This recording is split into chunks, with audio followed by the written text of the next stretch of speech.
Bienvenidos al nuevo video podcast CIEP Compartiendo Ciencia. Saludo con mucho gusto al doctor Nicolás Jouvet de la Barrera, con quien platicaremos sobre biotecnología y su influencia en la vida personal y profesional. No se lo pierda, será de mucho interés.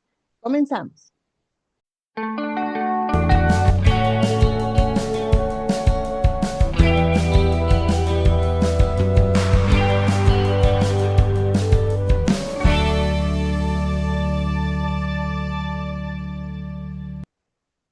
Tengo el gusto de saludar al doctor Nicolás Jouvet de la Barrera, catedrático emérito de genética de la Universidad de Alcalá, doctor en ciencias biológicas de la Universidad Complutense de Madrid, fue presidente de la Sociedad Española de Genética y ha sido reconocido por el Consejo Social de la Universidad de Alcalá con premios en investigación y en docencia.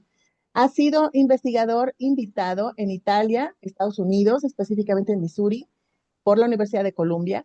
También ha sido catedrático en Chile, Nicaragua, Argentina y Perú. Tiene más de 200 publicaciones, más de 20 tesis doctorales, y el doctor Jouvet fue miembro del Comité de Bioética de España por más de 10 años. Actualmente pertenece al Consejo Asesor de la Fundación Jérôme Lejeune de ese mismo país. ¿Lo dije bien, doctor? Bienvenido. Perfecto, Bienvenido. Muchas gracias por estar con nosotros. encantado, mucho gusto. Bien, pues en esta ocasión lo hemos invitado precisamente para tocar un tema sobre biotecnología. Actualmente sabemos que la inteligencia artificial, ha permeado en todas las áreas, en educación, en investigación, en todas las áreas. Y vamos avanzando a pasos que antes no se pensaban. Cada día la tecnología sigue haciendo modificaciones y hay debates en cuanto a su uso, su aplicación y por supuesto también en el ámbito biomédico. Entonces, platíquenos, por favor, ¿qué es la biotecnología? ¿Cómo podemos saber los que no somos del área entender este concepto? Bueno, la biotecnología fue definida en la reunión sobre conservación de Río de Janeiro, y hace bastante tiempo, unas décadas, como digamos, la utilización de los seres vivos o de seres de la naturaleza en general para la obtención de productos que tengan usos industriales o aplicaciones que puedan beneficiar al ser humano en general, ¿no? Es decir, son tecnologías que parten de seres vivos o de procesos naturales y se transforman o se obtienen productos útiles para nuestra vida cotidiana. Y precisamente es en esa vida cotidiana que si yo no tengo algún problema, por ejemplo, de movilidad o no tengo algún problema de visión, ¿cómo me ayuda a mí la biotecnología? Bueno, la biotecnología en general lo que hace es partir del conocimiento biológico o del conocimiento de los procesos naturales de todos los seres vivos, digamos, de los órganos, de los sistemas celulares, de los tejidos, aquello que esté a lo mejor degradado o que tenga algún problema, pues va a tratar de ser solucionado mediante la aplicación de estas tecnologías innovadoras que pueden ser de distinta naturaleza, ¿no? Porque dentro de ese cajón desastre que es la tecnología en general, pues tenemos que distinguir varios campos.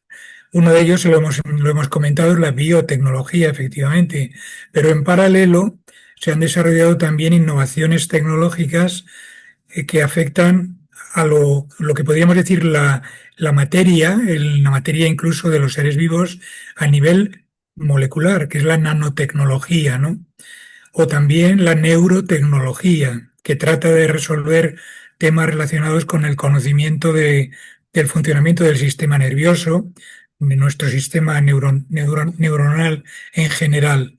Y por supuesto la inteligencia artificial, o lo que llamamos inteligencia artificial o informática, que es su verdadero y genuino nombre de origen, que por supuesto interacciona con todas ellas, porque al final es toda una interacción lo que hay, todas estas ramas punteras de la tecnología, lo que constituye lo que se ha llamado la revolución industrial 4.0, que es en lo que estamos ahora desde hace aproximadamente 3 décadas, pues realmente va dirigida a eso, a innovar sobre los materiales que nos ofrecen los seres vivos, pero también digamos, de otras procedencias para beneficio o para sacar recursos que puedan, digamos, de alguna manera ser aplicados en nuestro bienestar.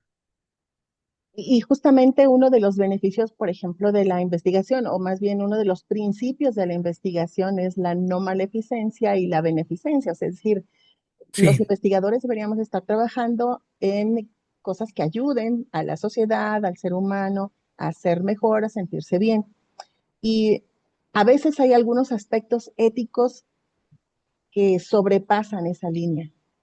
En cuanto Sí, a la biomédica o a la biotecnología, ¿cuáles son esos aspectos que nos podría comentar que hay que tomar mucho en cuenta a la hora de hacer una propuesta tecnológica innovadora?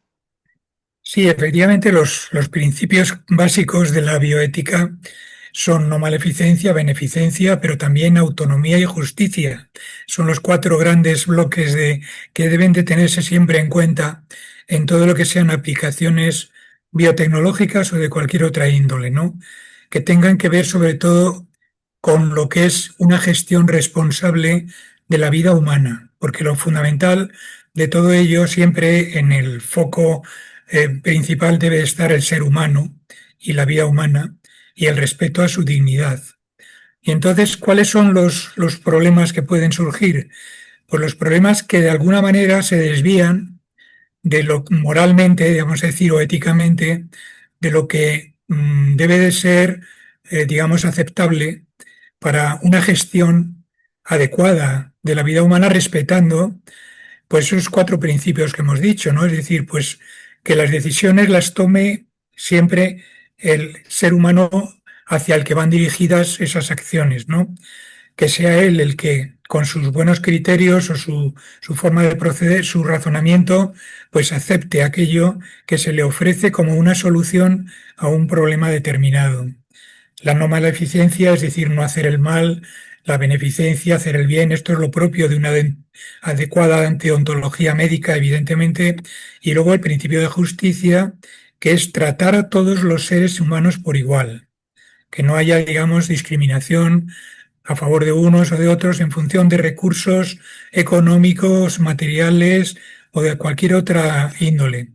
Hoy en día una de las grandes desviaciones de digamos, de estas acciones es precisamente la búsqueda de lo que podríamos llamar un enfoque demasiado utilitarista de las técnicas que se van desarrollando, ¿no? Es decir, a veces se antepone lo útil a lo conveniente o a lo ético, y ahí hay un gran problema, evidentemente. Por ejemplo, como me ha preguntado ejemplos, pues vamos a ir Sí, claro. de menos a más. Vamos a empezar por lo más pequeñito, que son los embriones. ¿Los embriones qué son? Pues nada menos que la primera fase de la vida humana. Aquello que se ha constituido después de la fecundación, se forma el cigoto, esa es la primera célula de una vida humana. A partir de ahí empieza la historia de la vida de un ser humano, ¿no? El embrión son 7 semanas, lo que tarda en, digamos, ir desarrollando los distintos pasos para ir edificando lo que luego ya se va a ir completando en la fase fetal, que es a partir de la 8ª semana hasta el parto. ¿Qué pasa? Que la etapa fetal y la embrionaria no las vemos, son ocultas y entonces se minimizan, no se consideran, pero realmente son parte de la vida humana, forman parte del ciclo biológico. Son las primeras etapas. El embrión es, por así decirlo, el cigoto, realmente es el punto exacto en el que el ser humano viene a la vida. Se forma ahí la identidad genética que nunca nos va a cambiar. Es decir, nosotros adquirimos unos componentes genéticos, los genes paternos y maternos, se combinan, dan lugar a una nueva identidad genética y esa identidad, y además se llama así, identidad, nos va a acompañar de por vida, ¿no? Bueno, pues hoy en día se hace digamos, se altera de alguna manera la ética en el sentido de utilizar los embriones. No solo utilizarlos para investigación, por ejemplo, con lo cual además se destruyen, porque normalmente cuando se utiliza un embrión para extraer células y hacer, pues yo qué sé, investigación en medicina regenerativa o en otros campos, lo cual como fin está bien, pero claro, la utilización es lo que no está bien, porque utilizamos vidas humanas, a lo mejor para salvar a otras vidas humanas. Está bien la finalidad, pero no el medio con el que estamos trabajando, que son nada menos que otros seres humanos, ¿no? O el diagnóstico genético preimplantacional, que se hace a veces, bueno, que se hace legalmente en muchos países, ¿no? Está autorizado de hacer un diagnóstico de qué embriones escojo de aquellos que se han producido por fecundación in vitro para implantarlos en el útero materno y que sigan el ciclo. Pero el resto, ¿qué hago con ellos? Pues normalmente se destruyen, ¿no? Bueno, pues estas son acciones, evidentemente, que no benefician.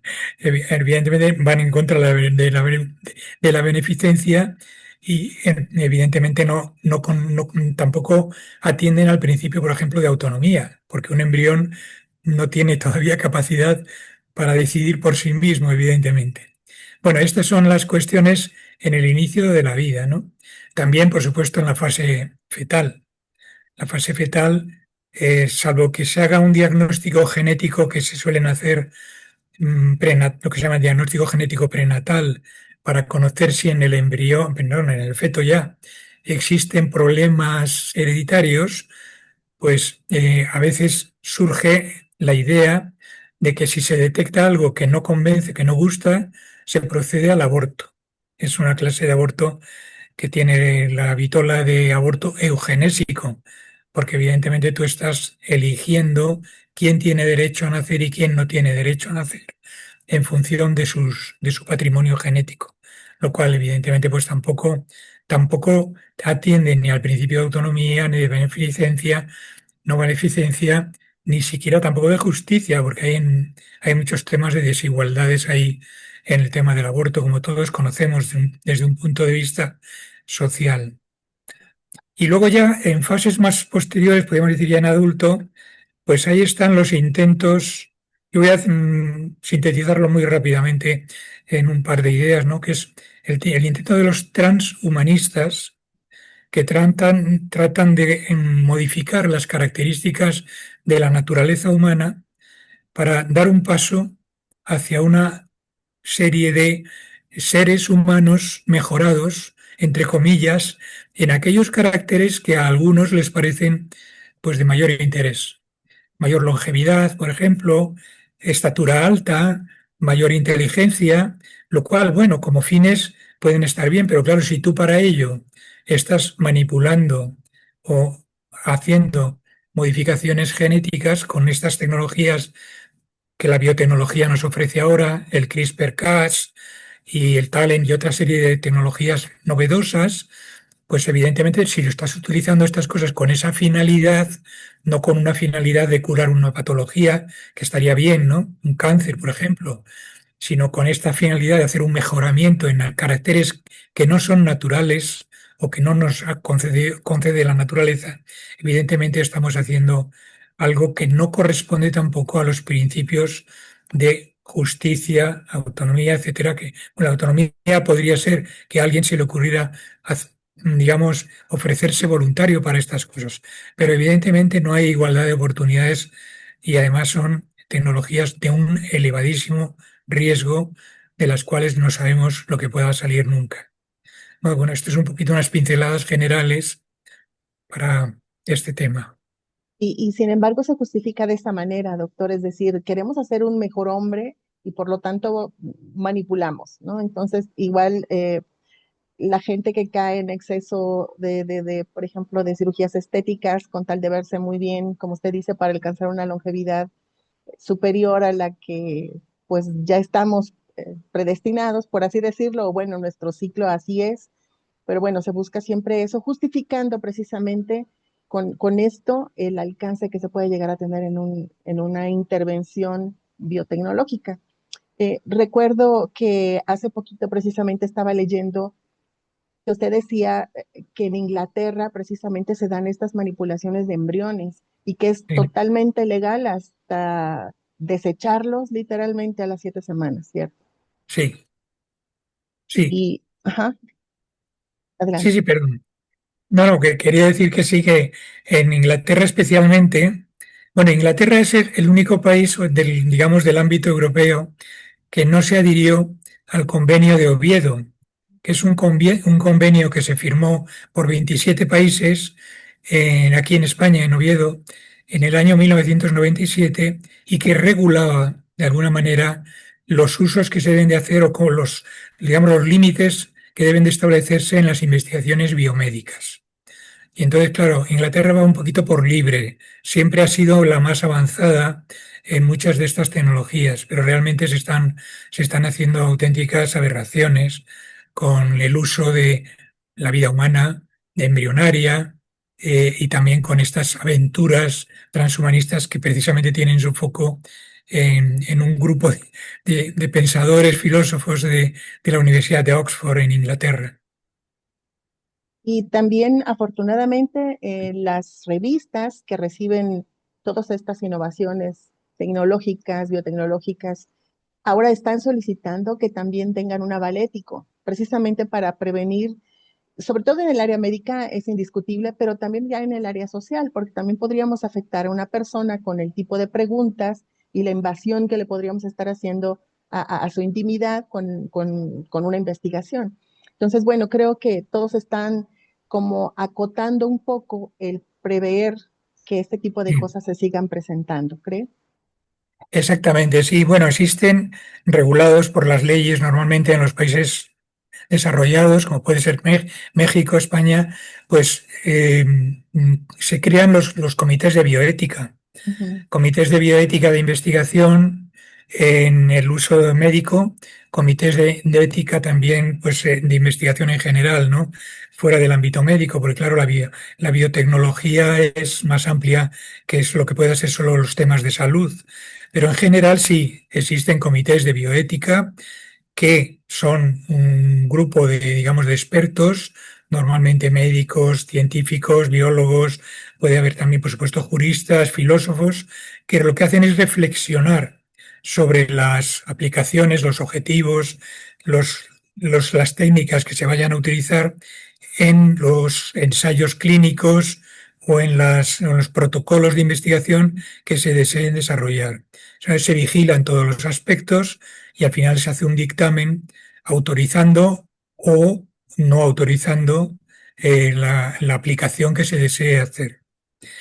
Por ejemplo, voy a citar un caso que a mí me ha llamado mucho la atención, ya que hemos hablado de la Fundación Jérôme Lejeune, pues me interesa hablar de esto. Recientemente, muy recientemente, en julio, el Tribunal de Apelación de París, en Francia, ha denegado la obtención o la posibilidad de hacer un proyecto de investigación sobre la identificación o el diagnóstico genético prenatal con fines de provocar el aborto cuando se detecta síndrome de Down. Lo cual, naturalmente, la Fundación Jérôme Lejeune ha sido la promotora de ese proceso, de ese recurso que al final ha sido, pues, digamos, bien recibido y además se ha aceptado totalmente, ¿no? En el propio recurso incluso también intervinieron 5 personas adultas con síndrome de Down que alegaban que ellos se sentían discriminados porque son seres humanos, son personas, son dignos, tienen dignidad. Por lo tanto, cualquier aceptación del aborto eugenésico para eliminar trisomía 21 o cualquier otra aberración cromosómica o alteración, evidentemente va en contra de la dignidad humana. Entonces, esto es interesante. Entonces, los comités de bioética sí tienen realmente esa función. Cuando eso no se hace, pues realmente puede surgir cualquier alteración, cualquier idea que pueda venirse en contra de la vida humana, ¿no? Y la ventaja de que se tengan diferentes perspectivas, ¿cierto? Es decir, la formación de cada uno de los integrantes, pues le da un punto de vista distinto, precisamente por las vivencias que tiene, por todo el historial que lleva también consigo y que puede aportar mucho en un debate como estos. Sí, sí, sí, es muy interesante lo que me está diciendo porque es realmente así. Yo he vivido 10 años en el Comité de Bioética de España y la verdad es que es interesantísimo ver los distintos enfoques que ofrecen los diferentes especialistas, ¿no? Los juristas que son, yo siempre digo que realmente todos los debates bioéticos deberían de empezar conociendo los datos. Yo cuando hablo de datos siempre hablo de los datos científicos, es decir, la realidad de los hechos sobre los que se va luego a montar una aplicación o una investigación. Eso lo suelen dar los científicos, los biólogos, también los médicos, evidentemente, que también velan por digamos, por un cuidado de la deontología, ¿no? De que se respete la vida del ser humano y que las aplicaciones médicas sean para beneficiar al paciente. Los filósofos que nos pueden dar, por supuesto, toda la visión antropológica del problema que se esté planteando. ¿Realmente se puede o no se puede utilizar una fase de la vida humana, por ejemplo, para determinadas aplicaciones, ¿no? Si realmente eso va o no va en contra de la dignidad, del derecho a la vida, del derecho inalienable que todo ser humano tiene, ¿no? De la igualdad, etcétera, ¿no? La filosofía es un componente esencial en los comités de bioética. Y por último también los jurídicos, el derecho, por supuesto, que al final son los que con su dictamen pues van a dar paso libre a que se apliquen o no se apliquen o se desarrollen determinadas leyes o determinadas normas. El orden adecuado, en mi opinión, siempre lo he dicho, es ese. Datos científicos, digamos, análisis filosófico y luego, por último, el jurídico. Esa sería, digamos, la forma correcta, incluyendo también, por supuesto, otras visiones que puede haber de carácter económico, de carácter aplicado en farmacología o en cualquier otro de los campos, pues claro, los temas que trata la bioética son enormemente amplios. Y desde mi punto de vista, doctor, creo que también el hecho de tomar el concepto como tal y no como ahora que somos muy dados a medio mencionar palabras para dar a entender y dar apertura, que haya por ahí huequitos legales de donde se puedan hacer ajustes, ¿no? Entonces creo que definir también exactamente lo que es, cómo es, ayuda mucho a tomar las decisiones. Sí, sí, sí, tener claros los conceptos, las definiciones es fundamental. Por eso yo digo, siempre hay que partir, lo decía también mi gran amigo César Nombela, que fue presidente del Consejo Superior de Investigaciones Científicas, que murió hace unos cuantos años. Lo fundamental siempre es los datos de la ciencia. Y como decía también Hans Jonas, un gran filósofo, pues digamos, todo acto médico implica un acto de ética, conlleva la ética. Toda investigación científica en general conlleva también un análisis ético. Es fundamental contemplar todos los aspectos, tanto los éticos como los, digamos, más materiales que podríamos decir para desarrollar en condiciones adecuadas y para beneficio humano, pues una investigación. Así es, porque todo aporte también conlleva una gran responsabilidad. Efectivamente, es una responsabilidad. Si estamos hablando de aplicaciones clínicas, estamos hablando de seres humanos, de personas que tenemos que cuidar. Es fundamental el trato del médico al paciente. Eso está en todos los códigos deontológicos occidentales, ¿no? Evidentemente. Y yo creo que desde el juramento hipocrático para acá, pues siempre se han respetado. Y ahora es cuando con estas nuevas incursiones biotecnológicas, pues se están, digamos, arriesgando algunas aplicaciones y se están desviando algunas cuestiones e incluso se llegan a crear, eh, mm, pues, digamos, aparentes verdades donde lo que realmente no es más que una tergiversación de la realidad. Me refiero a, por ejemplo, como decía antes, el poder investigar o el autorizar investigar con embriones que tengan menos de 14 días o del tiempo que le quiera uno poner. Bueno, no, son seres vivos, son seres humanos, tienen su identidad, tienen derecho a la vida, aunque no los veamos, aunque acaben de empezar su desarrollo, aunque no hayan creado todavía los tejidos, estamos ante vidas humanas. No podemos aceptar esas ideas que de alguna manera se tratan de incrustar en la vida de la investigación biomédica. Totalmente de acuerdo, doctor. Pues bien, con esto hemos llegado al final de este video podcast. Hay muchos temas de los que también podríamos seguir hablando, por lo que yo le abro las puertas a este espacio del Comité Iberoamericano de Ética y Bioética para cuando guste platicar de nuevo con nosotros sobre todos estos temas tan interesantes. ¿Algunas palabras de cierre, doctor? Pues nada, que estoy muy agradecido también muy de acuerdo con sus palabras y con el deseo de hacer las cosas bien, sobre todo de que prospere la bioética como un marco el más adecuado, marco de reflexión que vaya siempre por delante de cualquier actividad que vayamos a desarrollar en los campos aplicados de la medicina, siempre con la idea de beneficiar, de tener en cuenta los principios morales del respeto a la dignidad, a la justicia y a la vida humana. Así es, doctor. Pues muchísimas gracias. Yo agradezco al doctor Howe de la Barreda y a usted que nos escucha por compartir este momento y aprovechar la experiencia de nuestros expertos. A su vez, lo invitamos a visitar nuestra página en comitéiberoamericano.bioética.com y en el sitio ciep.academic en YouTube para que se entere de los cursos y los eventos que tenemos enseguida. Que tenga un bonito día. Doctor, un fuerte abrazo desde México y ojalá que nos veamos pronto nuevamente. Un fuerte abrazo a México y a todos ustedes. Muchísimas gracias. Un Gracias. placer.